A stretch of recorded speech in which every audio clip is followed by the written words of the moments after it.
Between vaccinations and reopenings, many people in Boston are heading for recovery from the pandemic, but some will need more time or have to make up for more lost ground.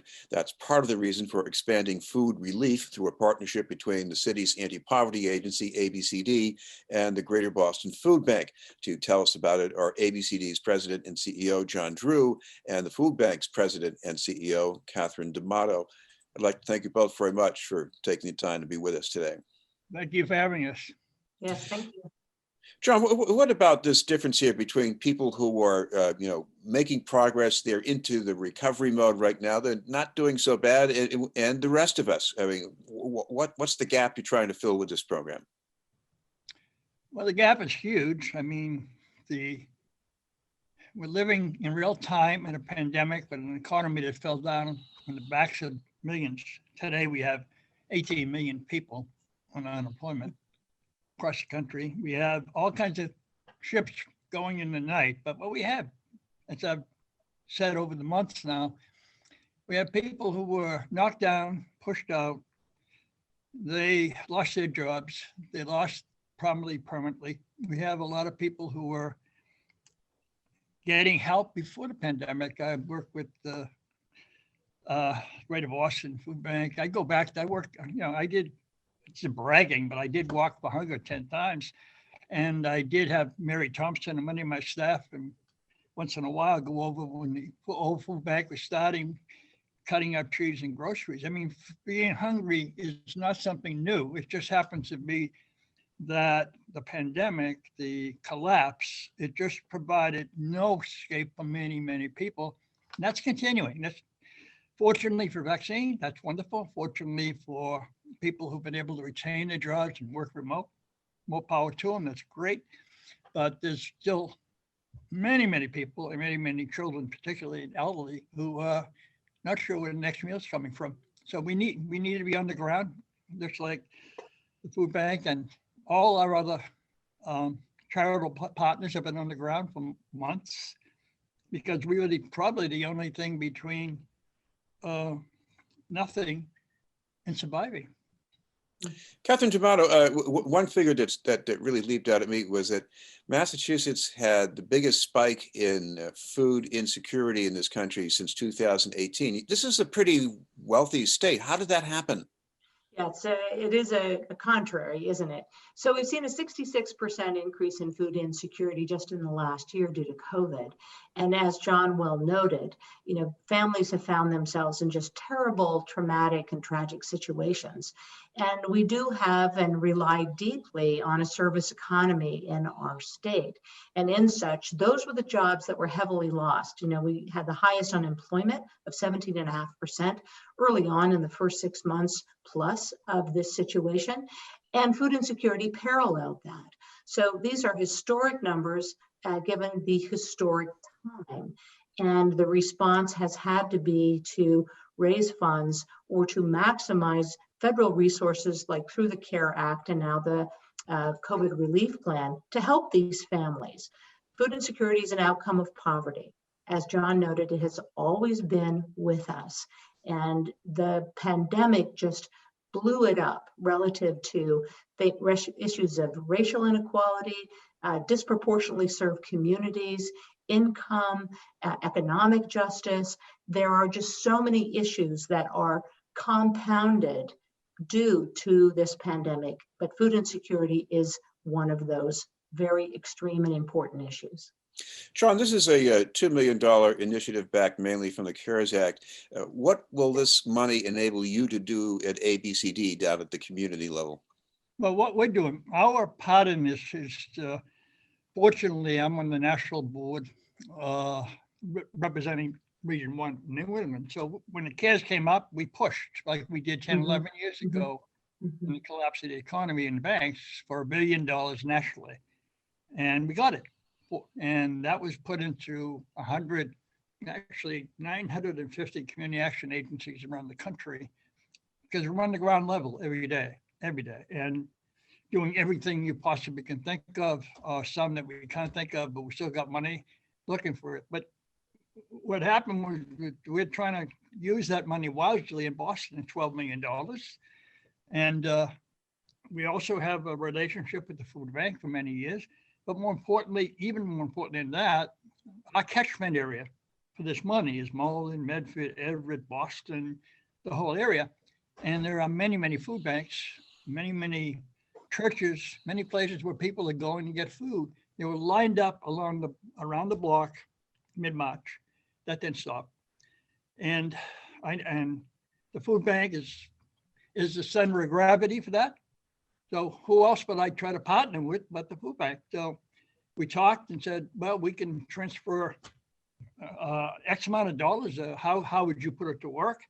It was a great discussion, and I was very happy that we ended up the $2 million. Would have been a little higher, Catherine, but But point being is that we were able to take that CARES money, move it in, and expand it. This is the whole idea: is to expand it and allow for greater use. And I really love the idea that came back from us, from Catherine, your people: fresh food, fresh vegetables, and fruit in every one of these centers. I mean, that's a big deal. You may not think it's a big deal, but not everybody that goes to a food pantry has the opportunity to get fresh food. So when that came together, it was a great deal for me. I believe on Catherine's side, it was also, and we talked other things. I mean, the logistics of food mean you have to have transportation. You have to have clean places to put the food. This is not just food. It's about infrastructure too. Right. Catherine, I want to ask you about what you might be able to do here, because when I hear fresh food, I'm thinking of local growers or maybe food that's culturally compatible with your population. Are we going to see that? Yes, I mean, what we can help you understand is the Greater Boston Food Bank serves 190 cities and towns in Eastern Massachusetts. And the partnership with ABCD is we have 8 distribution sites that are partnered. And what we're able to do and what we do best is the acquisition storage of food. So think of it more as a B2B. So when we were approached with this, we understood John's problem. How do you go spend efficiently and with appropriate logistics and supply chain maximization of $2 million? Well, the Greater Boston Food Bank purchases nearly $4 million a month. So this was not an issue for us. Yet it does surprise a lot of viewers that fresh fruits and vegetables are not available. Over 53% of our distribution annually is a fresh product. And the days of sort of canned goods being distributed are long gone. The challenge is larger on cultural foods, for sure. That is something that we're working on with our community partners in these 9 counties and 190 cities and towns.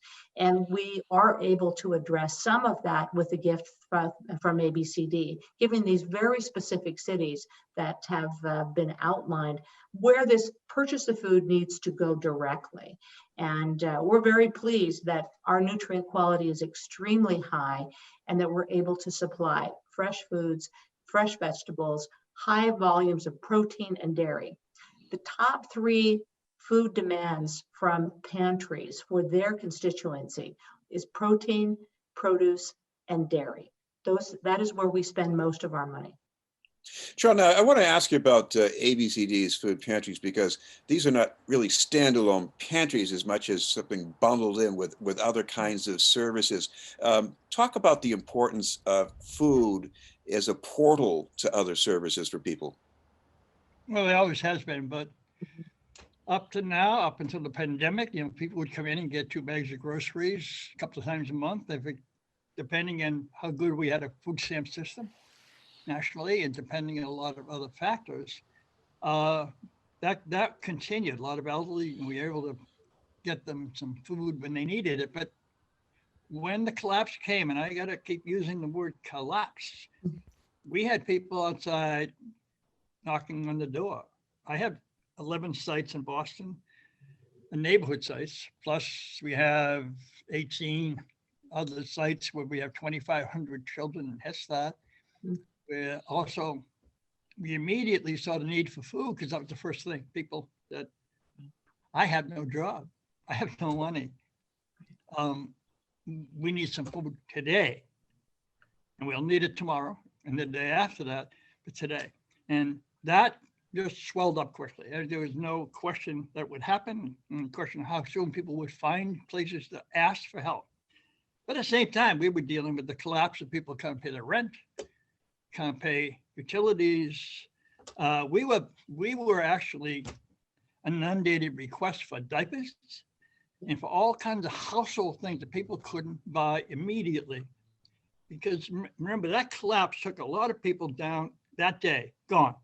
No unemployment, no wages, no savings, maybe some groceries in the cupboard. That was it. That's what we were looking at then. And today, better, but no, nobody should think we have reached the end of this. This is only an uphill battle to get to the point of recovery. So today, people are still coming in. Food is the gateway, but once the people got to us with food or some other reason, we immediately said, how's the rent? How are you doing? You're homebound. Can we find somebody homebound? We actually went out, and my people did. They went out and got PayPod, and we delivered 1,200 families with food from Stop and Shop. And we had to supplement everything we could find to aggregate product, because as Catherine knows much better than I, the food system was collapsing too. I mean, food comes down in a train, and a lot of the food that went to restaurants was a different type of food for this. I mean, but it made life extremely complicated for everyone. But bottom line, if you're hungry, you're the most in need, you're the person we got to help, and we were able to help immediately and continue that with the food bank and with the other providers, gift cards and everything we can get our hands on. The need was so overwhelmingly big. Yeah. Catherine, what about the way the curve is going to go from here on? Because I can imagine people going back to work, but maybe still having to pay off a lot of back rent. So what does that mean for your mission? Well, we anticipate in our planning out through now 2024 that we will continue to be at these very high levels of food insecurity, and therefore demand on the pantry system and programs like ABCD, which have incredible wraparound services for their clients. It isn't just food. And as John noted, it's so many things. And you're correct, Chris, that you may be able to go back to work, but is that a livable wage? Is that enough wage? You may be behind in your rent, or you have been evicted. You might find yourself in a shelter.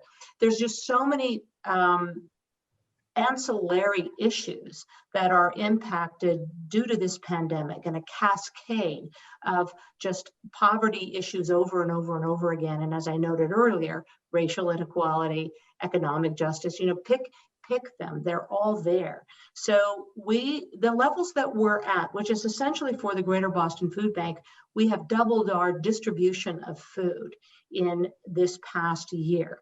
So we do not expect that to retreat. We do not expect that to be reduced. We expect that we will be at significantly high levels for years to come. And that's why partnerships like this are very important. It's important for the Greater Boston Food Bank to be maximized to do what it does best, so that programs like ABCD can do what they do best.